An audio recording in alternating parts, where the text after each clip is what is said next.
ফুটবলে যেমন গোল দেওয়াটা একটা দারুণ ব্যাপার, তেমনি গোল বাঁচানোও কিন্তু কম কিছু নয়।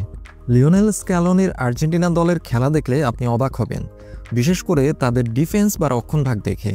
এখানে পুরনো অভিজ্ঞ খেলোয়াড় আর নতুন তরুণ খেলোয়াড়দের একটা দারুণ মিলন মেলা তৈরি হয়েছে, যা এই দলটাকে কেউ হারাতে পারে না এমন শক্তিশালী একটা অনুভূতি তৈরি করে তুলেছে।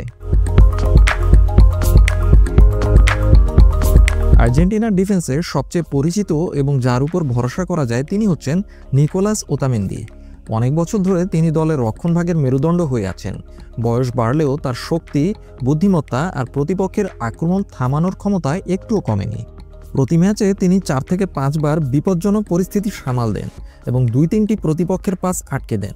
তিনি যেন একটি শক্ত দেয়াল, যার পাশে থাকলে তরুণ ডিফেন্ডাররাও সাহস পায়। এখনকার ফুটবলে উইংব্যাকরা শুধু গোল বাঁচায় না, গোল করতেও সাহায্য করে। আর্জেন্টিনার ডান দিকে নাহুয়েল মলিনা তার গতি, সুন্দর সুন্দর পাস আর আক্রমণে উঠে আসার প্রবণতা দিয়ে দলকে আরও শক্তিশালী করে তুলেছেন। লিওনেল মেসি যখন গোল করার পরিকল্পনা করেন, তখন মলিনা আক্রমণে যোগ দিয়ে গোল করার সুযোগ তৈরি করে দেন। প্রতি ম্যাচে তিনি 1 থেকে 2টি সফল ড্রিবল করেন এবং 2 থেকে 3টি ভালো ট্যাকেলও করেন। বাম দিকে নিকোলাস তাগলিয়াফিকো এবং মার্কাস অ্যাকুইনার মধ্যে দারুণ বোঝাপড়া দেখা যায়। তাগলিয়াফিকো বেশি ডিফেন্সের দিকে খেয়াল রাখেন, আর অ্যাকুইনার স্বভাব হলো আক্রমণে উঠে যাওয়া। অ্যাকুইনার বাঁ পায়ের শট আর ক্রসগুলো সবসময়ই প্রতিপক্ষের জন্য বিপদ ডেকে আনে। তারা দুজনই 70 থেকে 80% পাস ঠিকঠাক দেন এবং আক্রমণে 1 থেকে 2টি সুযোগ তৈরিতেও সাহায্য করেন।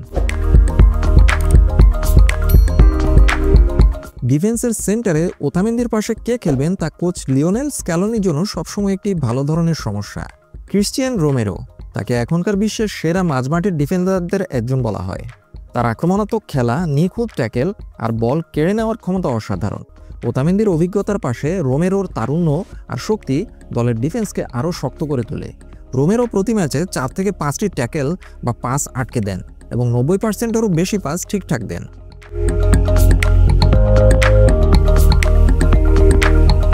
লিওনার্দো বালার্দি এবং মার্কোস সেনেসি, এই দুজন তরুণ খেলোয়াড় ভবিষ্যতে ভালো করার আশা দেখাচ্ছেন।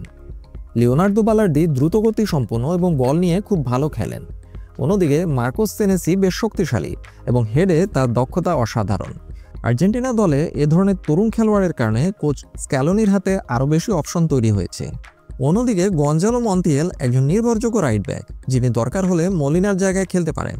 এছাড়া লাউতারো রিভারো একজন নতুন খেলোয়াড়, যিনি ভবিষ্যতে দলের জন্য বড় ভূমিকা রাখতে পারেন।